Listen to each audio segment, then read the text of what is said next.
Estamos ya, hermanos, en el domingo 32 del tiempo ordinario, y esto quiere decir que estamos llegando al final del año litúrgico.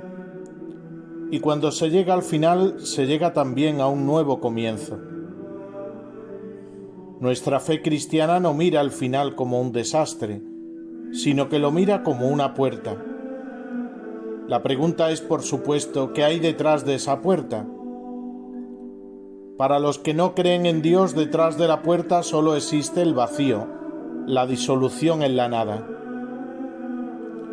Para nosotros que somos cristianos, sabemos que hay alguien que está tocando a la puerta, y por eso sabemos que el que está detrás de esa puerta no es otro, sino Jesucristo.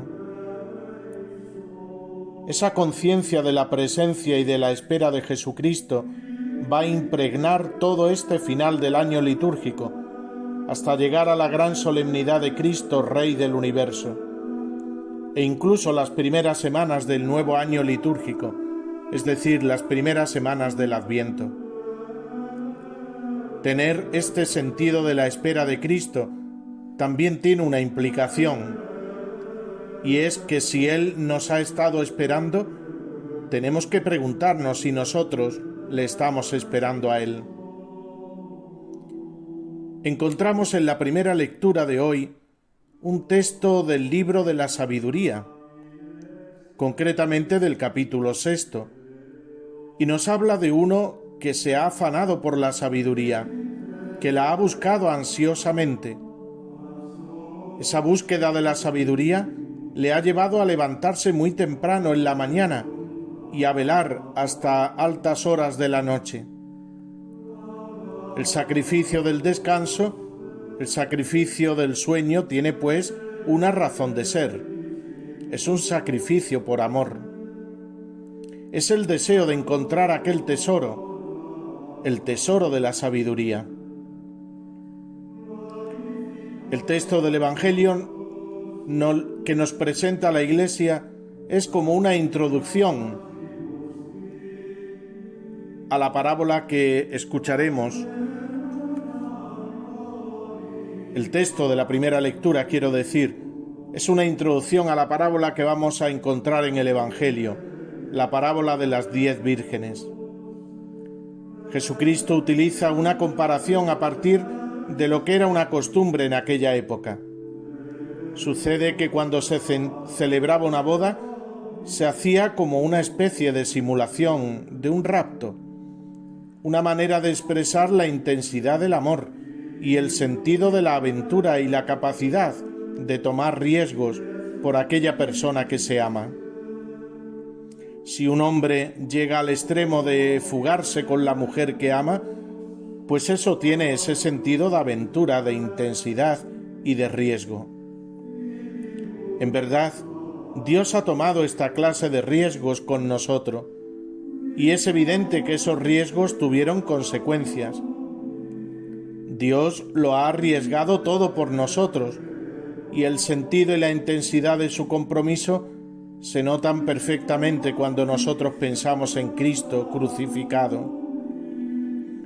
Entonces la novia que se iba a casar tenía que estar atenta durante la noche, porque no sabía en qué momento iba a llegar el esposo. Pero como por otra parte era solo una simulación, pues era también el comienzo de la fiesta, el comienzo del banquete nupcial. Una idea muy querida para nuestro Señor Jesucristo, una idea que tiene su plena expresión en el libro del Apocalipsis, donde se nos habla del banquete de las bodas del Cordero. Así que tenemos por una parte la aventura, el riesgo de una fuga, pero por otra, el gozo de una fiesta. Este es el sentido más profundo, hermanos, de la esperanza cristiana. No estamos esperando el comienzo de un desastre, sino que estamos esperando el comienzo de una fiesta. No estamos esperando la llegada de la nada, la llegada del absurdo, sino que estamos esperando la llegada de Cristo esposo. Y por eso lo que quiere nuestra Madre la Iglesia es que nuestros corazones tengan ansia de Cristo, que tengan hambre de Cristo. Lo mismo que aquel hombre del libro de la sabiduría, que tiene hambre de esa luz que ve que es necesaria en su vida. Eso es lo que quiere la Iglesia de nosotros, que lleguemos a ese tipo de hambre, que tengamos esa hambre de Cristo. Por supuesto, no es una llamada al temor, sino que es una llamada a amar, es una llamada a esperar.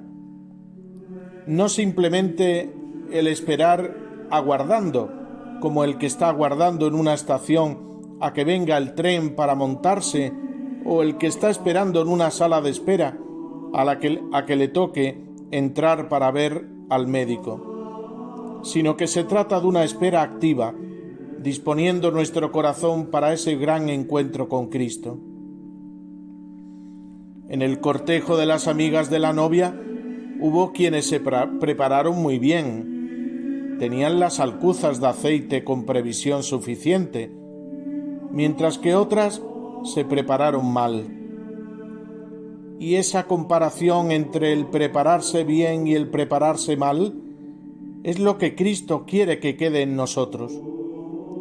No vaya a suceder que no nos preparemos bien y nos perdamos lo bello de participar del banquete eterno.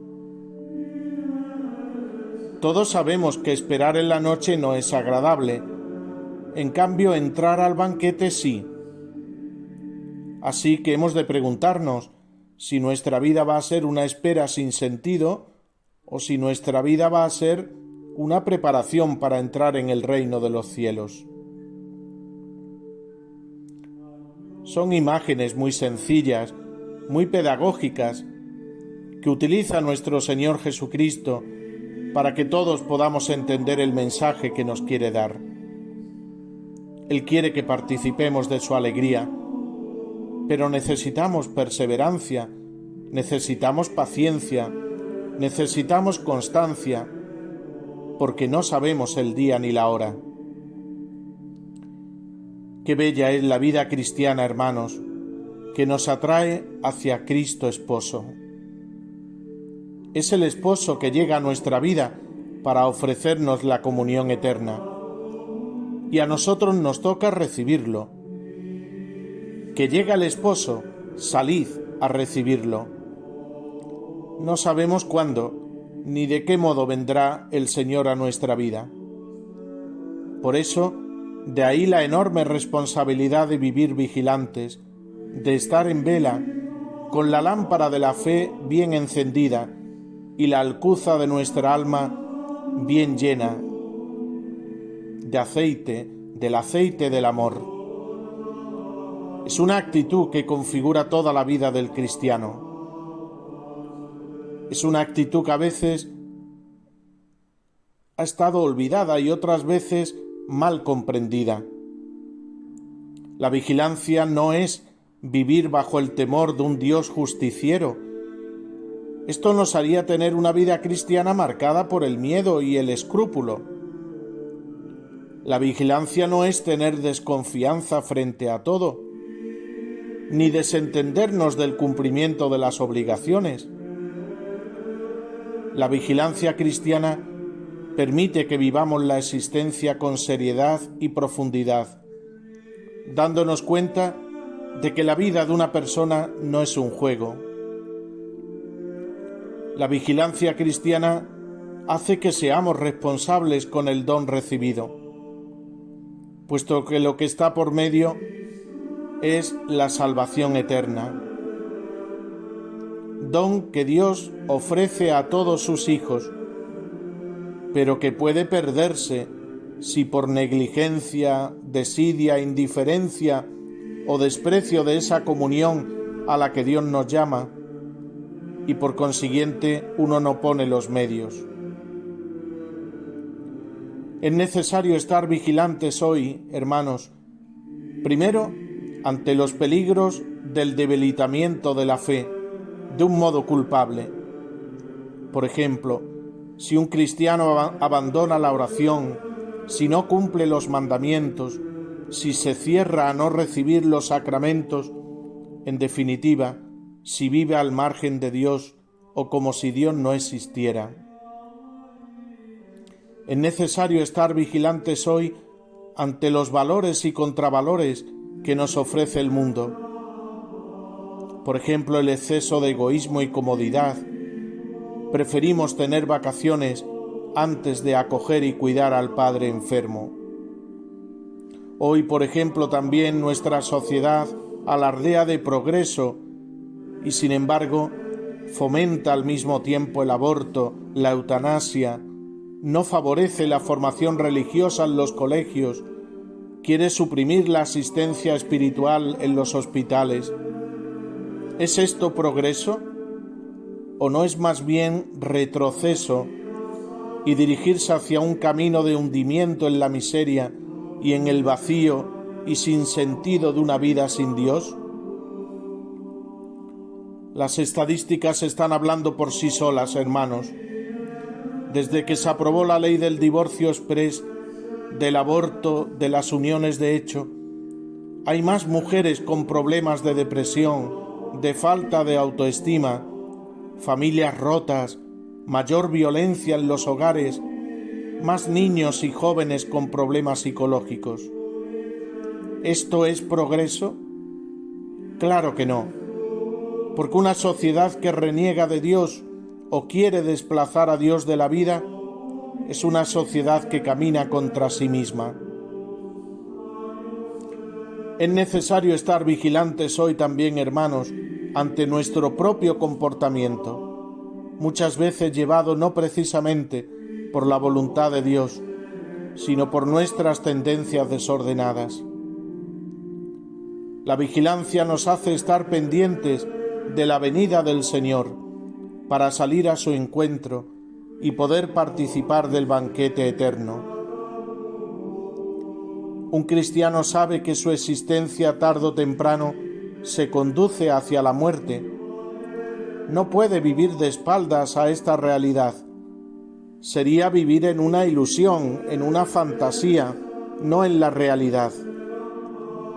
La realidad es que nos tenemos que morir y nos tiene que coger bien preparados. Qué pena que un cristiano se preocupe de dejar su herencia material bien arreglada en los papeles ante notario y sin embargo descuide su vida espiritual. Qué pena cuando uno se entera de que contrae una enfermedad que le conduce irremediablemente a la muerte y no aprovecha ese tiempo que Dios le regala para prepararse bien ante el momento de la muerte. Queridos hermanos, ese momento no se improvisa. O te preparas bien, o llegará Cristo esposo y te encontrará como esas doncellas necias del Evangelio, que se quedan fuera de la comunión con su Señor precisamente por su negligencia, por no estar vigilantes, sino preferir dormir el sueño de la comodidad, de darle gusto al cuerpo en todo y descuidar su alma. Entonces te verás abocado a escuchar de viva voz del Señor esas palabras tan aterradoras: no os conozco, y ser echado fuera de esa comunión con Dios. Esto sería el infierno o la condenación. No es que Dios te eche fuera de la comunión con Él, sino que eres tú quien libremente no te has preparado para ese encuentro.